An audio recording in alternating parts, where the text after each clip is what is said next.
मामला जनपद बहराइच के विकासखंड शिवपुरी क्षेत्र के अंतर्गत चंदेला कला का है। उसी गांव में रहने वाले मनोज कुमार का परिवार 5 दिनों से भूखा है। गरीब परिवार के लोगों में 5 दिनों से चूल्हा नहीं जला है।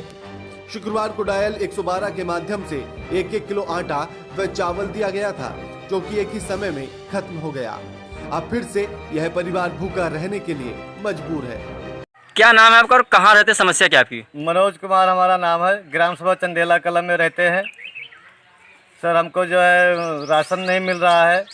हम 4-5 दिन से परेशान हैं। हमको तहसील बुलाया जाता है, कोटेदार के वहाँ भेजा जाता है, कहीं ये बीडीसी के वहाँ भेजा जाता है, ग्राम सभा पंचायत प्रधान के पास हमको भेजा जाता है और हमारी कहीं सुनवाई नहीं हो रही है। शिकायत कहीं की है आपने? हम शिकायत कई जगह की है, तहसील में भी शिकायत हमारी गई है और सप्लाई इंस्पेक्टर के पास भी सब हमारी जो है शिकायत हमने किया है। एसडीएम के पास भी शिकायत हमने किया है। अपने जो है 100 नंबर वाले कल आए थे, हमको आधा किलो चावल, आधा किलो जो है आटा हमको दे गए थे। कल शाम को खाना खाए हैं, 4 दिन हो गए, आज भोजन नहीं बना हमारे पास। जो हम फिर वही प्रॉब्लम हो गया है, वहाँ लिखकर भेज दिया गया है कि तुम्हारे नाम से गल्ला वहाँ मिल गया है। तो क्या आधा किलो गल्ला में हमारा इतना जब हो जाएगा? एक टाइम का भोजन हमको दिया गया था। वो बोल रहे हैं कि हमको जो है गल्ला आपका मिल गया, आपको अब कुछ नहीं मिलेगा। जो होता है हम ही को हड़का रहा है। जो है परिवार में कितने लोग हैं? परिवार में हम 4 लोग हैं और 5 भाई हैं। पिताजी के नाम में थोड़ी सी खेती है, वो भी गिरवा रखी, उनकी बीमारी में रख दिए थे माताजी ने। और बंटवारे में 2 भाई की शादी नहीं हुआ है, अभी हमको ज़मीन जायदाद कुछ मिला नहीं है। हमारे घर की स्थिति आप सामने देख ही रहे हैं कि हमारे घर की स्थिति क्या है। ऐसे टीन में हम बनाते हैं, खाते हैं। सर मजदूरदार बंदे हैं हम हैं। और अगर हमारा खाता मान लो गल्ला नहीं आया था, हम गए लेने के लिए तो हमको बताया नहीं गया कि गल्ला नहीं आया। हमारी सीधी बोरी फेंक दी गई, वहाँ से कोटेदार ने हमारी बोरी फेंक दिया।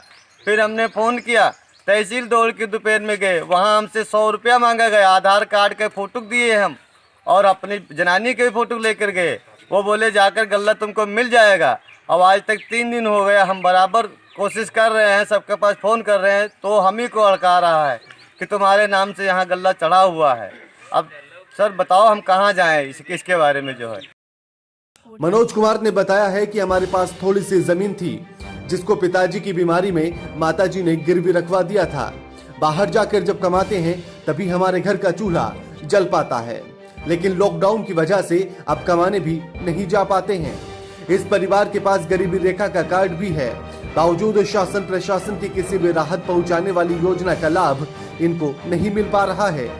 मनोज ने बताया है कि इसकी शिकायत हमने जिले से लेकर ब्लॉक स्तर तक के अधिकारियों से की है। मनोज ने बताया है कि तुम्हारा राशन कोटेदार के यहाँ पहुँच गया, लेकिन जब राशन लेने के लिए मनोज वहाँ पहुँचा तो कोटेदार ने बोरी फेंक दी और कहा कि तुम्हारा राशन यहाँ नहीं है। वह परिवार के चेहरे का वर्तमान में भरण पोषण को लेकर चिंता की लकीरें साफ देखी जा सकती हैं। गरीब परिवार तबके के लोग शासन प्रशासन की मदद का इंतजार कर रहे हैं, किंतु इसमें भी गरीबों को निराशा ही हाथ लग रही है। लॉकडाउन में लोगों की आय के स्रोत बंद हो चुके हैं और जिसके कारण खाद्य सामग्री उनकी पहुंच से बाहर हो चुकी है और लंबे अंतराल के बावजूद भी शासन प्रशासन की मदद भी अब तक नहीं पहुंच पा रही है। ऐसे में कोरोना वायरस के साथ साथ भूख का भी डर गरीब परिवार को सताने लगा है। आर्थिक स्थिति दिन ब दिन खराब होती जा रही है। परिवार का कहना है कि घर में रहकर परिवार का पालन पोषण करना मुश्किल हो रहा है।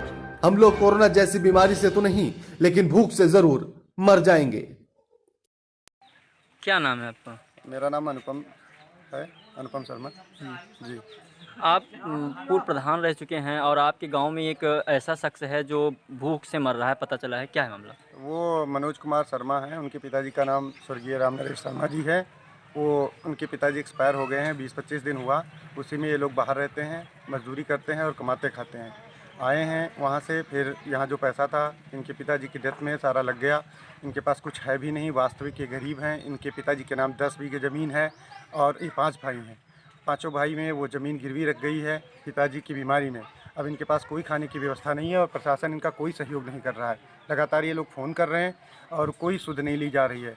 सब इनको डांट रहे हैं। सप्लाई इंस्पेक्टर तो कह रहा था कि तुम्हें कुछ नहीं मिलेगा, कोटेदार इनको भगा रहा है और जहाँ पर ये फ़ोन करते हैं तुरंत इनको डांट मिल रही है और कोई हेल्प और कोई सुविधा नहीं मिल रही है।